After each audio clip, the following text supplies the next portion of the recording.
ભુજની અંદર એક યુવક સામે એક યુવતીએ દુષ્કર્મની ફરિયાદ કરી.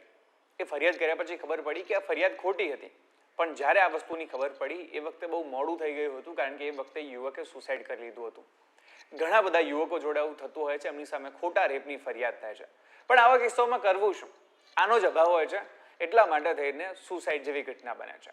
અને એટલા માટે થઈને આજના વિડીયોમાં આપણે વાત કરીશું કે કોઈ પણ યુવતી જો તમારી સામે ખોટા રેપની ફરિયાદ કરે તો તમે શું કરી શકો છો, આવા હની ટ્રેપમાંથી કેવી રીતના બચી શકો છો.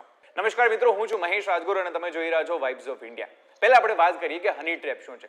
કોઈ પણ એક યુવતી જે છે કોઈ એક વ્યક્તિને ફોસલાવીને અને મનાવીને એની જોડે શારીરિક સંબંધ બાંધે, પછી એ સંબંધ બાંધ્યા પછી એને કહે કે તું મને આટલા પૈસા આપી દે, અથવા તો તું આવું કર, નહીં તો હું તારી સામે કેસ કરીશ, નહીં તો તારા ફોટોઝ કે વિડીયોઝ વાયરલ કરીશ.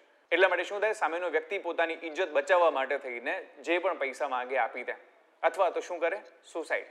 પણ આવા કેસોમાંથી બચવું કેવી? તેની માટે થઈને સૌથી પહેલા આપણે રેપની ડેફિનેશન સમજવી પડશે કે રેપ કોને કહેવાય. આઈપીસીની કલમ નંબર 375 અંતર્ગત કુલ 7 ડેફિનેશન આપવામાં આવી છે રેપની, કે કોઈ પણ એક પુરુષ અને સ્ત્રી વચ્ચે જ્યારે રેપની ડેફિનેશન ક્યારે ગણાશે.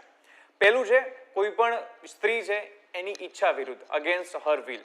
બીજું એની મરજી વિરુદ્ધ, અગર એની ઈચ્છા વિરુદ્ધ અથવા તો એની મરજી વિરુદ્ધ કોઈ પણ જાતનો ઇન્ટરકોર્સ કરવામાં આવ્યો છે તો એ રેપ ગણાશે. ત્રીજું, કોઈ પણ એક યુવતી છે એની જોડે કોઈ પણ જાતનો શારીરિક સંબંધ બંધાયો છે કોઈ વ્યક્તિના ડરમાં રાખીને કે જો તું આવું નહીં કરે તો હું આને મારી દઈશ અથવા તો એને નુકસાન પહોંચાડીશ, એ કિસ્સાઓમાં. ચોથો કિસ્સો, યુવતીને ખબર હોય કે સામેવાળો વ્યક્તિ મારો પતિ નથી પરંતુ એની જોડે મારા લગ્ન થવાના છે અને એના પછી કદાચ એ વ્યક્તિ એને ચીટ કરે તો એ કિસ્સાઓની અંદર. પાંચમા કિસ્સામાં જે તે યુવતીની માનસિક સ્થિતિ જે તે વખતે સારી ના હોય, અથવા તો હું સાદી ભાષામાં કહું તો છેતરીને કે ફોસલાવીને. છઠ્ઠો કિસ્સો, કોઈ પણ યુવતી એની મરજી હોય કે ના હોય, અગર એની ઉંમર 18 વર્ષ કરતા ઓછી છે તો એ કિસ્સાઓની અંદર એને રેપ ગણવામાં આવશે. અને સાતમો કિસ્સો, જ્યારે કોઈ પણ યુવતી જે છે પોતાનું કન્સેન્ટ કમ્યુનિકેટ કરવામાં સક્ષમ ના હોય, એટલે કદાચ મૂંગી બહેરી હોઈ શકે છે, તો એ કિસ્સાઓની અંદર આ વસ્તુ થઈ શકે છે.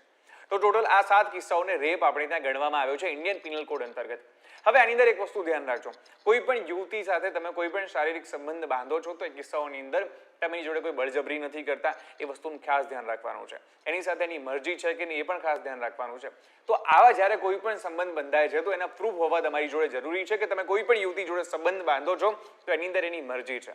એની મરજી તમે કેવી રીતના સાબિત કરી શકો છો? તમારી જોડે કોઈ પણ જાતના ચેટ્સ હોય, તમારી જોડે કોઈ પણ જાતના કોલ રેકોર્ડિંગ્સ હોય, એના ઉપરથી તમે જાણી શકો છો કે એની મરજી હતી. એ પણ મરજીની અંદર તમે એને બળજબરીપૂર્વક નથી કહી શકતા. એ પ્રોપર પોતાની સભાન અવસ્થામાં જો તૈયાર હોય તો એ કિસ્સાઓની અંદર એને રેપ નહીં ગણાય. અને એટલા માટે થઈને ઘણી બધી ચેટ્સ, ઘણી બધી વાતો એવી હોય છે એક પુરુષ અને સ્ત્રી વચ્ચે કે જેની અંદર આપણને ખબર પડતી હોય છે કે એક નોર્મલ વસ્તુ હતી, આમાં કંઈ બહુ મોટી વાત નહોતી. આપણે ત્યાં ઘણીવાર એવું બને છે કે જ્યારે એક પુરુષ અને સ્ત્રી ઘરેથી ભાગીને લગ્ન કરે, પાછા જ્યારે પરિવારમાં પરત ફરે ત્યારે યુવતીના પરિવારવાળા દબાણ કરતા હોય છે કે ત્યારે રેપનો કેસ કરવો પડશે જેથી છોકરાને ભાન પડે. એની સાથે એક વસ્તુનું ખાસ ધ્યાન રાખવું કે જ્યારે કોઈ પણ યુવતી જે છે તમને હની ટ્રેપમાં ફસાવવાની કોશિશ કરે છે તો ઓબ્વિયસલી છે તમારી જોડે કંઈક માંગણી કરશે, તમારી જોડેથી પૈસા માંગશે, પ્રોપર્ટી માંગશે, કંઈક પણ માંગશે. અને જે પણ વસ્તુ માંગે છે એનું જો તમારી જોડે પ્રૂફ છે તો એ કિસ્સાઓની અંદર તમે સામો કેસ કરી શકો છો. હવે આ તો થઈ રેપની ડેફિનેશન, પણ કદાચ માની લો કે આપણી જોડે એવું થાય કે કોઈ વ્યક્તિ તમારી ઉપર ખોટા આરોપો નાખે તો શું કરવું? તો પહેલી તો તમે સામે એફઆઈઆર કરાવી શકો છો કે મારી ઉપર જે આરોપો છે એ ખોટા છે, અને પ્રાઇમા ફેસી જો લાગશે કે તમારી ઉપરના જે આરોપો છે એ ખોટા છે તો પોલીસ પણ એફઆઈઆર નોંધી લેશે. હવે આના સિવાય કઈ કઈ કલમો હેઠળ યુવતી ઉપર, સામેની વ્યક્તિ ઉપર જે છે કેસ થઈ શકે છે એની વાત કરીએ. આઈપીસીની કલમ નંબર 384 હેઠળ એક્સટોર્શન, આઈપીસીની કલમ નંબર 385 હેઠળ putting a person in a fear of injury in order to commit extortion, અને આઈપીસીની કલમ નંબર 389 હેઠળ putting a person in a fear of death or grievance hurt in order to commit extortion. એટલે કે ખંડણી માટેના આ 3 કાયદાઓ છે એના અંતર્ગત સામેવાળી વ્યક્તિ ઉપર કેસ થઈ શકે છે. એની સાથે તમે માનહાનિનો કેસ પણ કરી શકો છો. અને આ કિસ્સાઓની અંદર પોલીસ પણ જો તમારી જોડે ગેરવર્તન કરે, તમારી સામું વિરુદ્ધ વર્તન કરે તો એમની સામે પણ કેસ થઈ શકે છે. યાદ રાખજો, તમે નિર્દોષ છો ને તો આપણે કોઈ જ કોર્ટ તમને સજા નથી આપી શકવાની, કારણ કે કોર્ટનો એક કાયદો હોય છે કે 100 દોષીઓ ભલે છૂટી જાય પરંતુ એક નિર્દોષને સજા ન થવી જોઈએ. એટલા માટે જેટલા પણ વ્યક્તિઓ નિર્દોષ છે ને એમને જરાય ડરવાની જરૂર નથી. તેમ છતાં ઘણા લોકોને એવું થાય કે શું ખરેખર ભારતમાં આવું થાય છે?